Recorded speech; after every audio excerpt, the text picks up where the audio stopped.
এই হালাতে বাঙালি সকলকে আমি স্বাগত জানাচ্ছি, ধন্যবাদ জানাচ্ছি।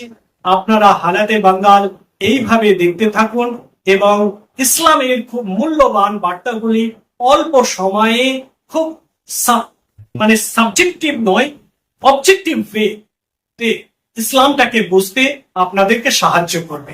তাই আমি হালাতে বাঙ্গাল এবং হালাতে বাঙ্গালের সমস্ত টিমকে অসংখ্য ধন্যবাদ যে তারা এত সুন্দর একটা ইনিশিয়েটিভ নিয়েছে কি প্রত্যেক বছর রমজান মাসে তারা এই রমজান মাসের নুরানি প্রোগ্রাম নূরে রমজান নামে, নূরে রমজান শিরোনামে তারা প্রোগ্রাম চালায় এবং এই প্রোগ্রামে এর মাধ্যমে বিভিন্ন বিষয়ে বিশিষ্ট ব্যক্তিকে আমন্ত্রিত করা হয় প্রত্যেক দিন এবং তিনারা আপনাদের সামনে মূল্যবান ইসলামিক বক্তব্য পরিবেশন করেন।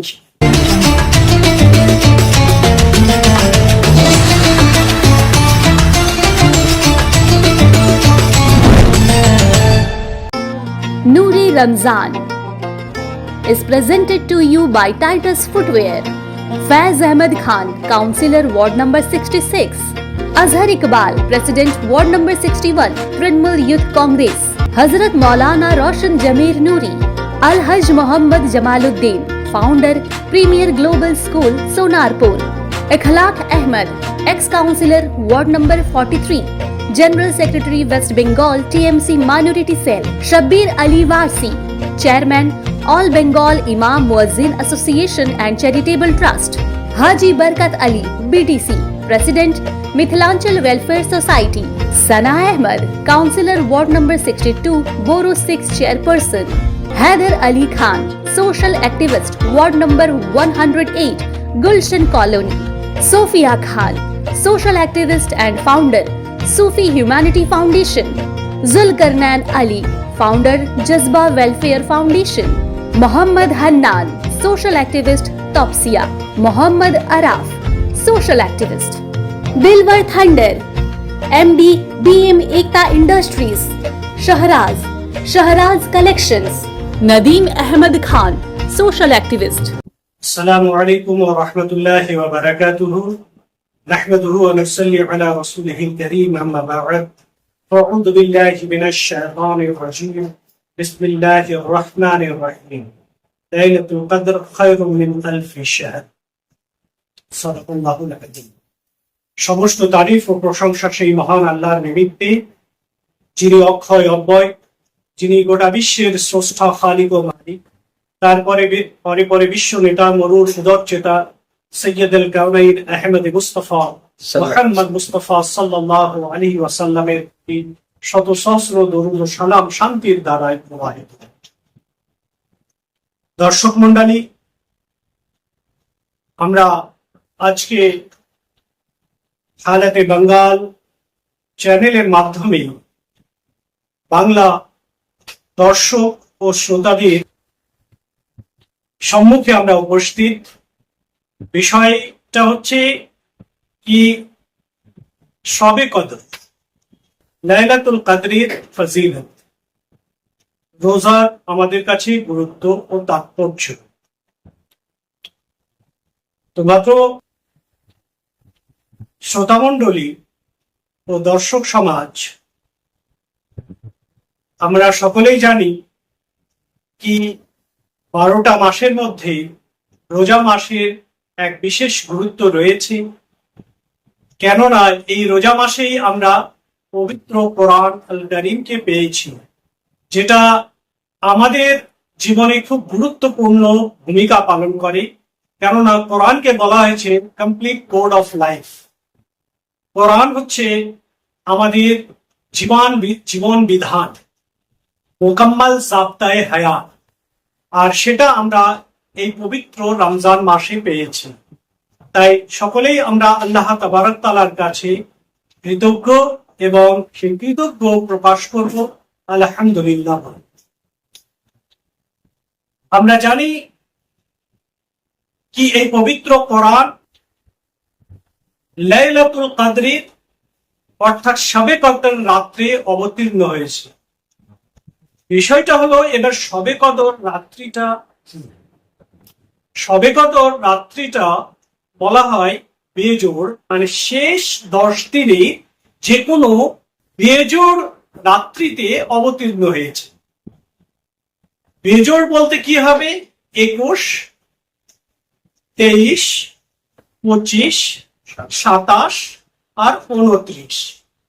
তাহলে একটা যে আমাদের ধারণা ছিল কি 27-এ রমজান, এটা কিন্তু বিশেষ কোনো নির্ধারিত নেই, কেননা কোরআন হাদিস দ্বারা প্রমাণ কি সেই শবে কদর হবে বেজোড় রাত্রি। অতএব আমাদের উচিত ওই বেজোড় রাত্রিটি কোন রাত্রিতে হবে সেটা পাওয়ার জন্য আমরা কি করি, এই বেজোড় রাত্রিগুলিকে যথাযথ মর্যাদার সহিত আমরা উদযাপন করি। তাতে আমরা বিশেষ করে কোরআন তেলাওয়াত করি, নফল নামাজ পড়ি এবং মানুষকে, গরিব অসহায় মানুষের মাঝে আমরা সাহায্যের হাত বাড়িয়ে এইভাবে আমরা রাত্রি উদযাপন করি। এবং মহান স্রষ্টা, the creator of the world who created us, Quran says, اقرأ باسم ربك الذي خلق خلق الإنسان من علق. Read with the name of Allah who has created you. خلق الإنسان من علق, who created human being, who created you from clot of blood. তাহলে বোঝা যাচ্ছে সেই মহান আল্লাহ তাবারক তাআলা যিনি আমাদেরকে রক্তের পিণ্ড থেকে তৈরি করেছে, তিনাদের কৃতজ্ঞতা আদায় করা, তিনার উপাসনা করা, তিনাকে স্মরণ করা, তিনার আদেশ অনুসারে আমাদেরকে জীবন যাপন। আজ গোটা বিশ্বে মুসলিম জাহান সেই রাত্রিটিকে যথাযথ মর্যাদার সহিত উদযাপন করে, কিন্তু আমরা কিছু ইসলামিক কাজও দেখি যা যুবকরা বিশেষ করে সেই কাজে লিপ্ত হয়। যেমন বাইক রেসিং, চলাফেরা করা, বাইরে দাঁড়িয়ে দাঁড়িয়ে মোবাইল দেখা এবং কথোপকথনের মধ্যে সময়টা অতিবাহিত করা। তাহলে কোরআনের যে মেসেজ, কোরআনের যে বার্তা, उसपे हमारा कोई अमल दमल नहीं है। তো আমরা প্রকৃতি যদি মুসলমান হয় তাহলে আমাদের উচিত কি আমাদের নিজের জীবনটা আল কোরআন, the complete code of life. তাহলে কমপ্লিট কোড অফ লাইফ তখনই হবে যদি আমরা নিজের জীবনটাকে কোরআনের মতো করে সাজাই, কোরআনের মতো করে তুলি। আজ সত্যিকারই আমরা মুসলমান সব থেকে ডেভেলপড নেশনস এক যুগে ছিল, মাঝে আমরা কোথাও না কোথাও সেই কোরআন থেকে পিছিয়ে দূরে সরে গেছি বলে আমাদেরকেও আজ বলছে কি ব্যাকওয়ার্ড কমিউনিটি, ব্যাকওয়ার্ড জাতি, পিছিয়ে পড়া সমাজ। পিছিয়ে পড়া সমাজ। তো কেন সেই সমাজটি হঠাৎ করে পিছিয়ে কেন পড়ে গেল, এটা একটা চিন্তার বিষয়। যারা বিশেষ করে আমাদের মধ্যে সুধী সমাজ, শিক্ষাবিদ, চিন্তাবিদরা রয়েছেন, তাদের এটা এই সমাধান খুঁজে বেড়াতে হবে যে আমরা কেন আজ হঠাৎ করে ব্যাকশিটে চলে গেছি। ব্যাকশিটে যাওয়ার একটাই কারণ হচ্ছে আমরা কোরআন হাদিসকে ছেড়ে দিয়েছি। আমরা যদি কোরআন হাদিসকে ফলো করতাম তাহলে আমরা শিক্ষিত সমাজ রূপে গণ্য হতাম, আমরা সায়েন্টিস্ট হতাম। আমাদের মধ্যে ডক্টরস, ইঞ্জিনিয়ার্স, প্রফেসর অসংখ্য সংখ্যায় থাকতো। কেন? কোরআন হাদিস সর্বদাই শিক্ষার প্রতি জোর দিয়েছে এবং ওই শিক্ষা অর্জন করতে বলেছে যে শিক্ষা দিয়ে আমরা মানুষের সেবা করতে পারব। তাহলে আমরা ডাক্তার হয়ে মানুষের সেবা করতে পারবো। আর তাহলে ডাক্তার হওয়া মানে হচ্ছে ইবাদতের কাজ, সেটাও একটা উপাসনা। ইঞ্জিনিয়ার হয়ে আমরা সমাজের কল্যাণমূলক কাজ করতে পারবো, সমাজের উপকার করতে পারবো, দেশের উপকার করতে পারবো। তার মানে ইঞ্জিনিয়ার হওয়া মানে হচ্ছে ইবাদতের কাজ। শিক্ষক, প্রফেসর, ইঞ্জিনিয়ার, হোয়াটএভার, যে কাজ দিয়ে সমাজ এবং মানুষ উপকৃত হতে পারে, দেশ জাতি উপকৃত হতে পারে, সেটাই কিন্তু ইবাদতের অঙ্গ। আমরা ভেবে নিই কি 5 ওয়াক্ত নামাজটা পড়াই মানে হচ্ছে ইবাদত আর বাকিটা ইবাদত নয়, এটা একটা ভুল ধারণা। ইবাদতের বহু প্রকার ভেদ আছে, অতএব এই সবগুলোও কিন্তু ইবাদত। আমাদের পূর্বে যারা আমাদের পূর্ব বুজুর্গ ছিলেন, সাহাবায়ে কেরাম, তাবেঈন, ইমাম মুজতাহিদিন, যুগে যুগে ওনারা কিন্তু মানুষের সেবা করা,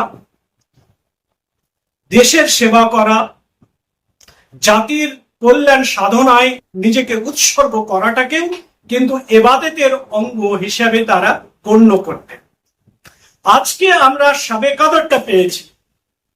সেই শবে কদরটা যদি সত্যিকারে আমরা সঠিক কাজে ব্যবহার করি, তাহলে এই বর্তমান সমাজেও কিন্তু আমরা বিশ্বকে একটা সুন্দর বার্তা দিতে পারি কি what is the Islam, what is Al Quran, what our prophet had said, what is the messages spread by our prophet.